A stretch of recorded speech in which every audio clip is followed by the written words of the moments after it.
A few weeks back, I posted a video detailing what I did to change my behavior and my thinking patterns in order to conquer both clinical depression and OCD. That first video detailed what I did behaviorally because that was my first area of focus. Subsequently, a number of people reached out to me and asked if I would mind sharing some of the things that I did cognitively, how I changed my thinking. And because of that request, I outlined 3 additional videos that cover the things that I did to change my thinking. I produced the first of those videos and posted it. It had to do with what I did to manage my internal chatterbox. In this third video, I'm going to focus on 3 additional tools that I used to conquer my mental illness. In some of my workshops, when I talk about this next principle, I like to start by asking how many of the participants have ever been to Florence, Italy. And usually when I pose that question, a number of people will raise their hands. And then I asked how many of those people, while they were in Florence, had opportunity to visit the gallery of the Academy of Florence, there to see Michelangelo's famous statue of David. And of course, a few more hands will usually go up of those people who had been to Florence. And then I posed this question. I said, after you stood in line to see the statue of David, when you finally got up there for your chance, did you just take a quick look at it and then move on? And of course, this produces a laughing response like, are you kidding me? I mean, I waited in line and I said, so what do you do? I said, well, I walk around the statue and I look at it from different vantage points. And I say, well, why did you do that? And they said, because from different angles, I can appreciate more fully the genius that was Michelangelo and his gift. Just as it's important to look at a statue from different vantage points, it can also be useful to view our situations in this life from different vantage points. Because when we do, we gain different perspectives. Psychologists have a term for this tool. They call it reframing. For example, when I'm teaching a group of people who have just lost their jobs, I'll often ask, describe to me your current employment situation. To which they'll usually respond, well, I just got laid off or I'm unemployed. And then I will respond by saying, those are certainly 2 ways of looking at your current situation. Are there other possibilities? At which point somebody usually just speaks up and says, actually, I wasn't real happy in my last job anyway. I wasn't unhappy enough to go seek to change. But you know what? Now that I'm in this current situation, it's afforded me an opportunity to really take a step back and decide what I might want to do going forward with my life. Now, that's a lot stronger frame, if you will, than I'm unemployed.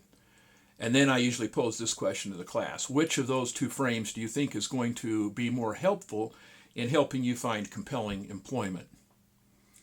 Well, years ago, while trying to rise above clinical depression and OCD, I used the tool of reframing to look at my thought patterns and life situation in a different light. For example, I learned to ask myself this question. What could be good about this? Now, some of you are probably thinking at this point, well, you just lost me, Mark. Well, when I asked myself what could be good about having OCD and or clinical depression, I started getting these kinds of answers. Well, now I can have more empathy for people who are struggling with mental illness. And this is going to afford me the opportunity to see how the human mind works, to really delve in and figure out how to live more powerfully as a result of controlling my thought processes. Learning how to look at my life from different angles was one of the major tools that I used to heal myself all those years ago. And it actually remains one of my staples as I daily manage my mental landscape. Folks, I've come to believe very strongly that, in large measure, the quality of our lives is contingent on the quality of the questions that you and I pose to ourselves. Because when you ask yourself different questions, you get different perspectives. And this is so important for improvement in life. Over the years, I've written down many questions that I consider to be important in my journal. so that I can go over them on a daily basis and remind myself to reframe my life and its situations in a more favorable light. And one of the things that I have always enjoyed doing is finding creative ways to remember my questions. For example, I've collected rocks and minerals ever since I was a young boy, and when I became an adult, I took this hobby way more seriously, and in fact, at one point I served as president of the Mineral Collectors of Utah. One of the things that's always fascinated me about the mineral kingdom is the gorgeous geometrical crystal forms that minerals take. The variety is just absolutely mind-boggling, and it's just beautiful to consider. A few years back, I was actually teaching a workshop at Rio Tinto, and Rio Tinto, the international mining company, operates the famous Bingham Canyon mine in Utah. And I had just finished my introduction for this course, and I had told them that I was a lifelong mineral collector. Well, that endeared me to this group big time real fast. And in fact, on the break, one person came up and said, "Hey, would you like to see our company's mineral collection?" And of course, I subsequently had a tour of that, which was just absolutely gorgeous. On day 2 of the workshop, one of the participants arrived with this gorgeous pyrite dodecahedron that was found in a pocket in the mine. And I said, "Well, God, that is absolutely gorgeous." And he says, "I would like to make a gift of this to you." And of course, that always brings a tear. I mean, the gestures of kindness, because he knew that I would appreciate that. Well, one of the things I did is I combined my love of mineralogy and the geometry of the crystal forms with asking myself important questions. And so years ago, I created this dodecahedron here. And on each of the 12 faces, I posted one of the questions that I like to ask myself on a regular basis. For example, who can I pay a sincere compliment to today? What can I do to expand my horizons today? And this is probably one of my most cherished questions here. What am I grateful for today? I have learned that living in an attitude of gratitude is one of the real keys to living a happy and successful life. Well, folks, bottom line here is I've learned that considering important questions each day is one of the ways that I find deeper meaning in my life. And actually, this is a good segue to the last thing that I'd like to talk with you about today. This book, Man's Search for Meaning by Viktor Frankl, is a book that I read years and years and years ago, first time in the midst of the struggles I was having, and I continue to reread it. It provided me with one of the most important distinctions that I have ever made in my life that helped me heal then and continues to help me to manage my mental landscape on a daily basis.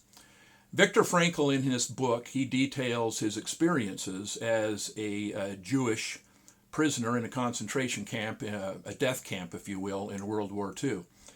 And amidst the ugliness, the depravity, and even the abject evil, this man was able to rise above these things and find meaning, basically in the pit of hell.